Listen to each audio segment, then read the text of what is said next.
On the spending side, you include Medicare and Social Security, but it seems to me, and correct me if I'm wrong, that on the income side, the revenue side, you did not include the payroll tax, which helps to fund Social Security and Medicare. So when you say 50% of Americans don't pay income tax, that's true, but they do pay, if they're working, payroll taxes of 15%. Thank you for raising that, and you are correct. Most Americans pay more in payroll taxes than they pay in income taxes, all right? At the same point in time, those payroll taxes aren't adequate to fund the programs that they're geared towards. Social Security is now paying out more each year than it's taking in. It's negative cash flow. It's adding to the deficits. It's adding to our debt challenges. Medicare has been that way for several years. And so as a result, you are correct. At the same point in time, the payroll taxes aren't adequate to fund those programs, and all of the express and enumerated constitutional roles for the federal government are paid for exclusively or overwhelmingly by income taxes, and 51% of Americans aren't contributing towards that. So that creates a dangerous disconnect in our democracy. But I appreciate you raising that because you're right. You're right. Yeah. Yes, sir. I'm going to go right into that next step. I'd like you to clarify to the comptroller what the facts are on this, because I've watched this for quite a few years. Those payroll taxes, there was a surplus for probably 30 years, and we were given IOUs, and now the president says, I don't know if we can pay it. To me, that is essentially defaulting on an IOU that they gave us. Is that correct? Okay. Well, first, I was Comptroller General of the United States, which is Auditor General. I was also a trustee of Social Security and Medicare from 1990 to 1995. So here's the truth. We ran surpluses in Social Security up until 2010. From 1984 to 2010, we ran surpluses. But the government spent all of that money on other government operations, replaced it with a bond that cannot be sold to anybody else, but it is guaranteed by the full faith and credit of the United States as to principal and interest. It will not be defaulted on. The total bonds for Social Security and Medicare are about $2.7 trillion, but Social Security is underfunded $9 trillion, and Medicare is underfunded, I'm talking about on a present value basis, about $37 trillion. So the truth is, those bonds will be honored, but even if those bonds are honored, they're a small fraction of the problem. Dave, can I inject something? Because I was asked this in a town hall meeting.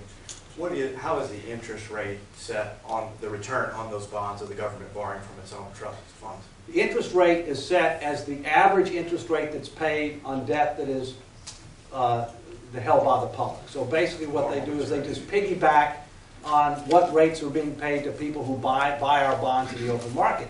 But those rates are very low right now. And they're very low because of flight to safety. You know, a lot of people are buying our bonds, but they're not buying 30-year bonds. They're not buying 10-year bonds. You know why? Not because we're going to default. I don't think the United States will ever default on our debt.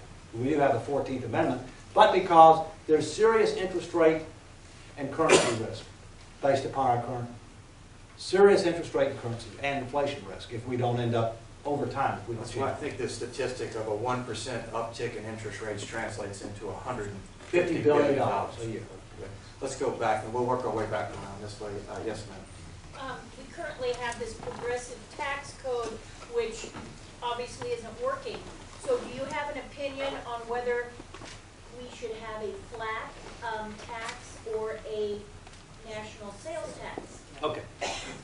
Can everyone hear the question before the microphone is? Okay, I think we're in good shape on Gail, so you don't have to walk over people. First, I want to give you our website where you can go to get some valuable information. www.T as in Texas, C as in Connecticut, A as in Alabama, I as in Illinois, and another I as in Illinois.org, tcaii.org. On that, you will see something called Restoring Fiscal Sanity, a report that was issued on July 20th, which lays out 2 frameworks to put our finances in order. It talks about Social Security, health care, defense, taxes, etc., etc. Okay, Medicare, Medicaid. On taxes, it proposes comprehensive tax reform that does several things. broadens the base, eliminates, consolidates, better targets a lot of existing deductions, exemptions, credits, and exclusions, reduces the top marginal tax rate from 35% for corporations and individuals to 25%, eliminates the difference between capital gains and ordinary income, so therefore the very, very wealthy will pay the same as ordinary workers on income taxes, all right? It also involves people that are making a certain percentage of the poverty level, let's say 150%, the first 150% of the poverty level you don't pay income taxes, but beyond that you do. And it also has a standby consumption tax. A standby consumption could be value add or something else, if necessary, in order to hit the targeted level of revenues, but it caps how much the federal government can take from citizens. At 21.5% of the economy, it says that's all you're going to get. And so there's lots of things in there, you know, and I'm happy to answer more questions about the details. But in your opinion, do you personally think a flat tax or just a national sales tax would be better and throw that progressive tax code out? Okay, well first, if you didn't have to worry about the 6 tests, keep in mind those 6 tests I talked about. If you didn't have to worry about that, and you were trying to do something just based on economics, then having a progressive national consumption tax in lieu of the income tax, in lieu of the payroll tax, would be better. All right, it would be better. But it doesn't meet those 6-pronged tests. It's not politically feasible. I believe in a flatter tax, but I don't think a flat tax is politically feasible. What I outlined was 2 tax rates. All right, that's a lot flatter, and I think it meets those 6 tests. And by the way, I don't support pledges of any kind, whether they're on taxes or Social Security and Medicare. They're part of the problem.